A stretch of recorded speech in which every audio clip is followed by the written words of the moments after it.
been a whole day since I made a video. Can you believe it? Yesterday was just insanely good. I got very good test results. There are some liver functions that are not working properly, so I'm going back in to repeat those next week. I gained a pound and a half. Technically a pound and a half, I think. But we're up a pound on the doctor's chart. They deduct when you're wearing, jeans and a sweater and like 3 other things because you're freezing. Yay! And if you saw the photo, I have a new friend in my life. A miniature pincher. His name is Twix, like the candy bar, because I've already got Snickers, and Snickers has not met Twix yet. My mother's next door neighbor, back in April, their miniature pincher had a litter of 8 puppies. And they have a little daughter, and she wanted to keep one. She kept this little girl, and she's got like a little black chest. She's so cute. They sold 6 of them, and they've been stuck with this guy. That's what they say, and they want to get rid of it. And it's horrible because they don't want to, they would like to make a profit off it, but in the meantime, my mother's gotten really close, and I've gotten really close. And she was calling him Speedy G for a while, which just sounds like some weird date rape drug, in my opinion. But he's a nutball. He can barely use his legs because he's new at it. It's so cute. I love him to pieces. And I got to hang out with him last night. He came to my mom's house, and we ate dinner together and curled up in my lap and fell asleep. I love him so much. So the plan is continuing in the right direction, and the neighbors are just saying, no, you can babysit, take him anytime you want, and then when I move back in 3 weeks, he'll be living with me. He currently sleeps in a crate, so I got him a crate that he can sleep in. We're gonna transition to my bed because he's a little adorable. I love him so much. So yesterday was very good. Today I was like, I need a break. I'm exhausted. My dog, hey Snickers, you want to come into the picture? Jump up, jump up. Look at the camera. Look at the camera. Look at the camera. Look at the camera. I don't know if you can see her from this angle. This is Snickers. She's a Shetland sheepdog. She weighs 46 pounds and can knock me over. She kept me up all night because she was playing with Twix's crate. Jump up. If you want to, you gotta jump up. She was playing with Twix's crate and was crying. She thought I was gonna stuff her in it, which I'm not gonna do. So I woke up and I decided, no, I'm gonna take a break. I'm gonna treat myself to a day of napping and toffee almond peanuts or whatever the fuck I've been eating. Okay, baby. Okay, play in a minute. So, with all that, I wanted to say I'm making another personal history video. Personal history part 2. It's really going to go through my freshman and sophomore years of high school.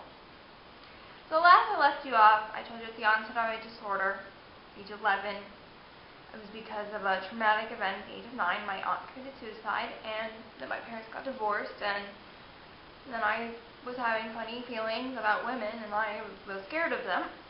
So I got to high school, I was very sexually repressed because I was hiding that. And I was running varsity cross country. I was a very fast, very good runner. And I can't do that anymore because of the osteoporosis, which is very sad. I can still walk at least. And we take that knucklehead for a walk. It's more like, let's see how fast we can sprint around the block. Would you believe that she's going to be 7 in April? Yeah, she's crazy. Anyway, my freshman year in high school, my coach handed us a list of items on a piece of paper that we could not eat during the season. Basically with everything except water and apples. There was another girl on the team who was bulimic who actually cost us a couple races because she had to purge during races. I remember there's one she didn't have time to purge before, and she was panicking, and I saw her go off in the woods, and I was able to take the time slot that we needed, but it was bad. This woman was fucking insane. And the athletic department, when my mother and I called to complain after the season was over, didn't give a fuck.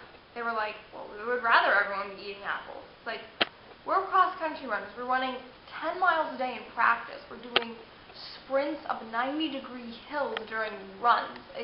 were either in severe, we ran in severe weather conditions. Freezing cold, sleeting rain, mud, you name it. By the way, we're also fucking half naked. We have little shiny shorts and mesh tops and with a sports bra.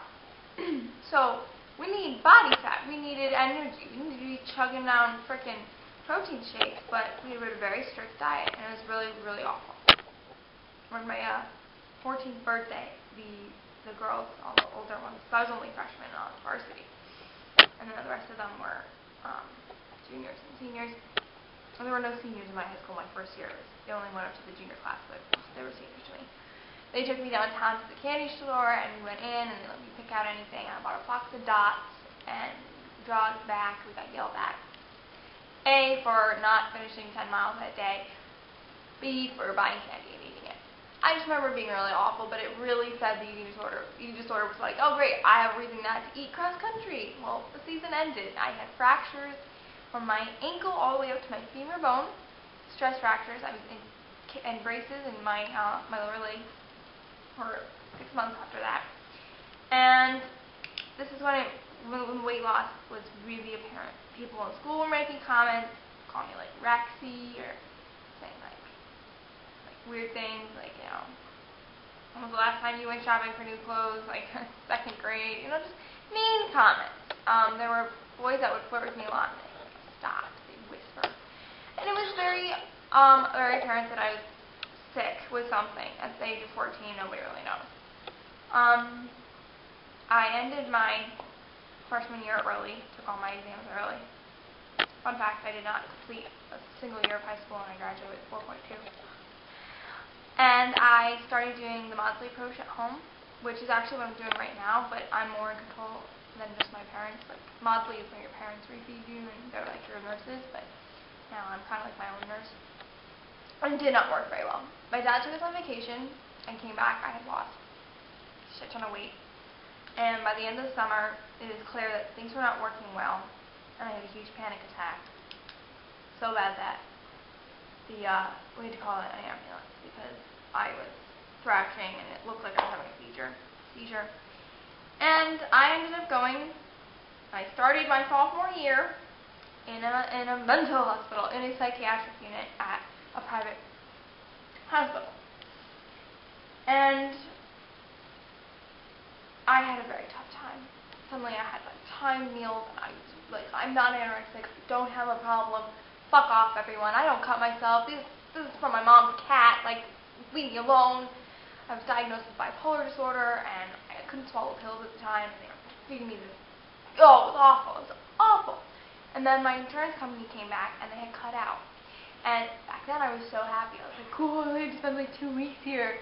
They didn't have enough time to wait on me, this is great, I'm gonna go home and go back to normal. But that's when I started learning insurance sucks.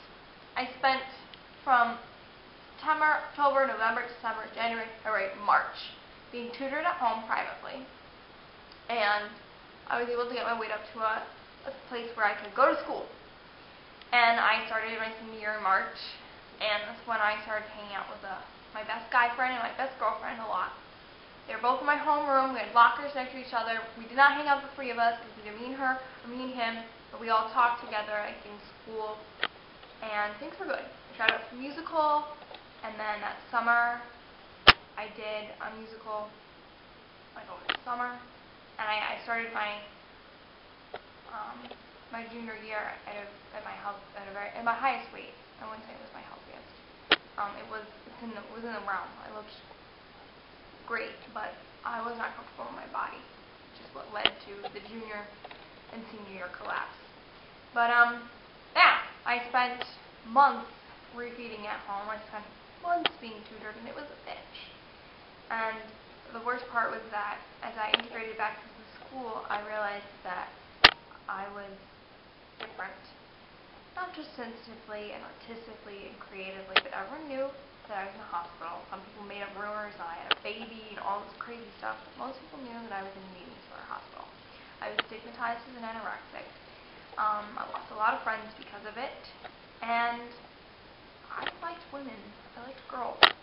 but I was terrified of those feelings, and I pushed them so far away that I was basically asexual in high school. So I was clueless. And awkward things would happen with boys, and I would get very uncomfortable, and I'd end up cutting myself because I didn't know how to deal with anything. But that year ended on an okay note. My summer was good, and I did this play, and I was definitely ostracized, but I was doing theater and I was enjoying it. I was putting a lot of energy into it. But I learned in hindsight that you can love something and do more of what makes you happy, but if it's all you're focusing on, you haven't killed your demons yet. The demons gotta go before you can do what makes you happy. So that's a little bit of personal history part 2. If you have any questions, leave them in my ask box. I can clarify. At this point, we're still in denial. We're going to be 15 years old when I pick up again. Thanks for watching, and I'm going to do another video. I'm going to go a little bit back in time. The next video is going to be a trigger warning video, sexual assault. Stay tuned. We'll do what's to come. It's going to be heavy. But I love you. Thank you for all your support. I want to thank Zoe for talking to me on the phone at 3 a.m. Bamboozled Catholic Lesbian at tumblr.com. And I just love, kisses, and prayers to all.